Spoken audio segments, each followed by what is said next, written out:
That The Last of Us is an incredible game everyone already knows. Over 200 Game of the Year awards, one of the highest rated PlayStation games ever, millions of copies sold, a truly revolutionary game in terms of narrative storytelling. But did you know that The Last of Us could have been really different? Today I'm going to talk about cut content from The Last of Us. Some of you might have seen some of this content before, but others may have never even heard about it. Different mechanics, infected that didn't make it into the game, a much different story, and tons of content that was removed before the game launched. And without wasting much more of your time, just remember to please subscribe. I'm trying to reach 1,000 subs. Let's get to it.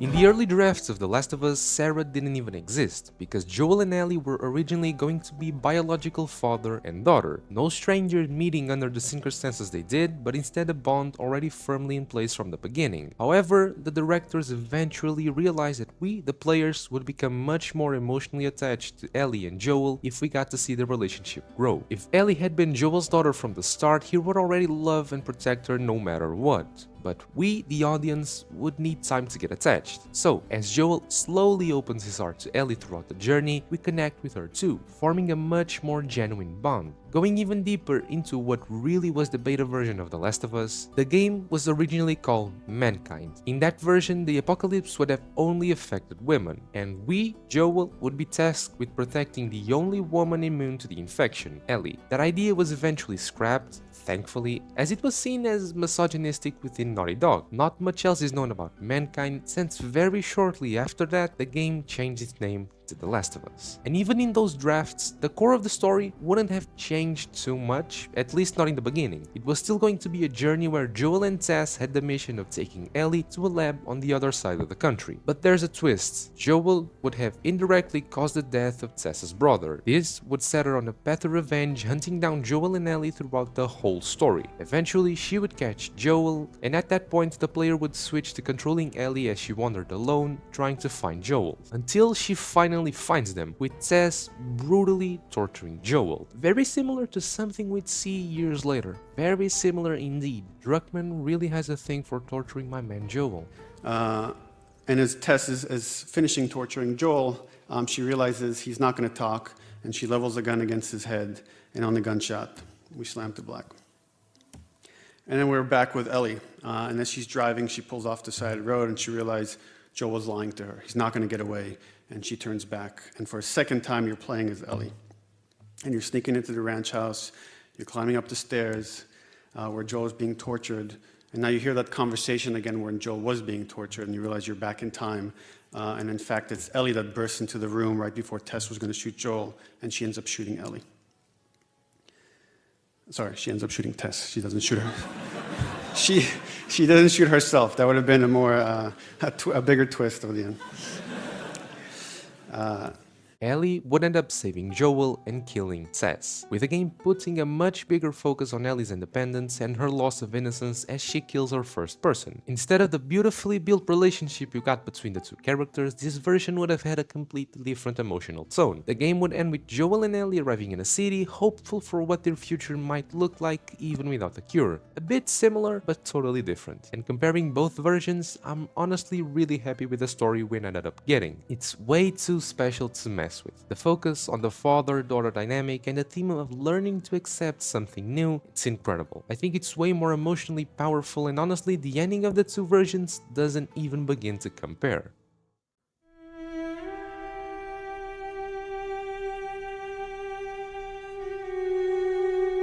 Alright, so when we talk about cut mechanics, I'm going to cover a bit of everything from removed locations to actually gameplay elements. Originally, the game was going to have more areas set in neighborhoods of abandoned cities, but since the game already has quite a few environments like that, and in my opinion, The Last of Us shines the most when it moves away from big urban cities, removing those was probably for the best. The university chapter was initially going to be much larger, with more enemy encounters and significantly bigger areas to explore. However, it was scaled back to keep the focus tight on the game's narrative pacing. There was also a whole chapter planned around a massive train station, way bigger than the ones we see in the final game, but it was scrapped as it didn't quite fit with the game's blend of exploration and storytelling. Another thing that got cut was deeper environmental interaction. For example, players would have been able to create barricades to trap enemies and build even more complex traps than the ones we got. But these ideas were moved to streamline gameplay and avoid overcomplicating it. There was even an idea of a day and night cycle where enemies would behave differently depending on the time, but that too was scraped in favor of tightly controlled level design and a more directed narrative experience. Naughty Dog also considered a choice system, not one that would drastically change the story like in some RPGs, but more subtle decisions. For instance, you'd be able to decide if a certain survivor lives or dies in a situation. This too was cut to preserve a more focused, linear and coherent narrative. There were early ideas about having a more open world. Not a full open world, but just a world with optional areas and very small side quests. But just like the choice system, this too was dropped to ensure the main story remained impactful and emotionally tight.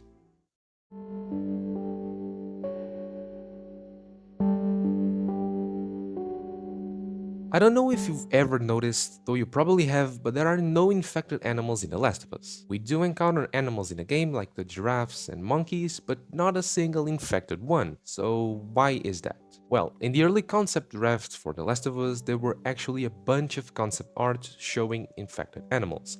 Lions, bears, giraffes, gorillas, wolves, and even a chase sequence with an infected elephant. But none of those ideas made it into the final game. There's actually a semi-scientific explanation behind this. The cordyceps, the fungus in the game, which is a real-life fungus that doesn't affect humans, is portrayed in the game as being very selective. It's as if it chooses not to infect animals but instead focuses entirely on evolving through humans. That's basically the in-lore reasoning behind the lack of infected animals. There's also a cool little detail in the game that supports this. In the university chapter, if you listen to some of those voice recordings you can find, one of the scientists mentioned they experimented on animals. More specifically, the monkeys we can find, and the result, the monkeys didn't get infected, they just become carriers of the infection. It's confirmed in-game that animals don't get infected, they can carry the fungus, but they don't transform like humans do.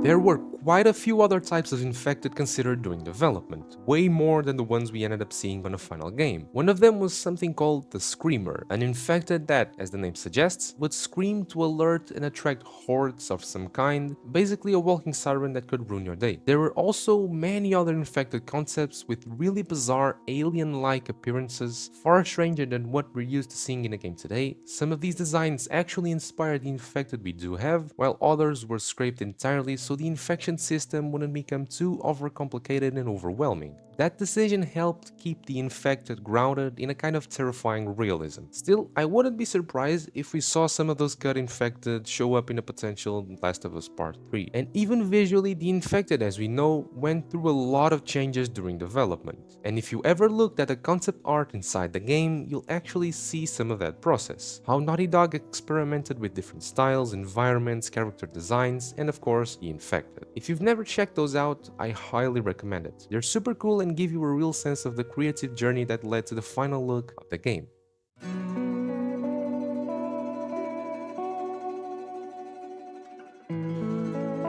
Back in 2012, PlayStation dropped a short demo of The Last of Us, which showed the famous hotel sequence, and what you probably know is that this was essentially a beta version of the game, and there were quite a few noticeable differences. For starters, the HUD was completely different. It was positioned at the top of the screen and with a totally different design. But one thing that really caught my eye in this demo was that Joel could crouch run. And man, if you've played the game, you know how incredibly useful that would have been. But I get why they removed it. Joel is already pretty OP compared to most enemies, and this would have made stealth and escape way easier, especially against the human enemies. In the crafting menu, we also see battery and canister slots, which didn't make it into the final game in that form. We do use both of those materials, like for the flashlight or just making those nail bombs, but not as distinct inventory items like we see in this early version. Another big difference, the enemy AI in that trailer looked way smarter, like they acted more tactically, more alert, more coordinated, almost like they were really thinking. In the final game, yeah, the AI still has its moments, but it's definitely a lot dumber compared to what was shown. We only really started to see that next level AI emerge in The Last of Us Part 2. And to be fair, I think a lot of that had to do with hardware limitations. The PS3 just couldn't keep up with the kind of dynamic AI Naughty Dog wanted. It probably wasn't about design choices as much as technical constraints.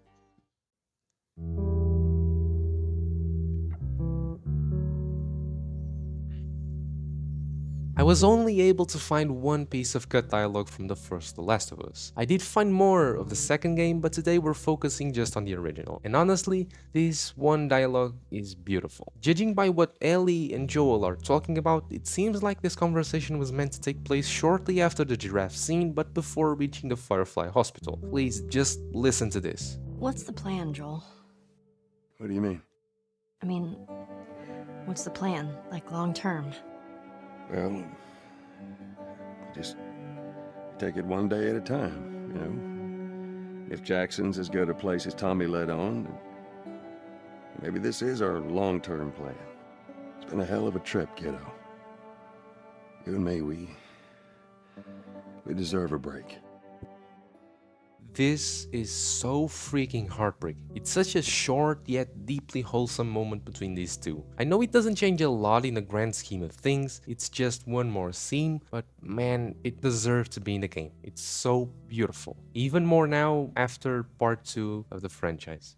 The Last of Us was an incredibly ambitious game for its time. Back in 2013, we had already seen some pretty cinematic games, even a few from Naughty Dog themselves, but none of them managed to revolutionize the gaming industry quite like The Last of Us did. After this masterpiece, narrative-driven games began experimenting way more with camera angles, deeper storytelling, and more sensitive themes. A lot of people aren't fans of this type of game, but I love it. It's genuinely one of my favorite games of all time, and if you enjoyed this look into cut content of The Last of Us, then you'll probably also like the cut content from The Witcher 3, which is popping up on the screen right about now. Don't forget, if you feel like it, leave a like, subscribe, all that stuff, and as always, thank you so much for watching.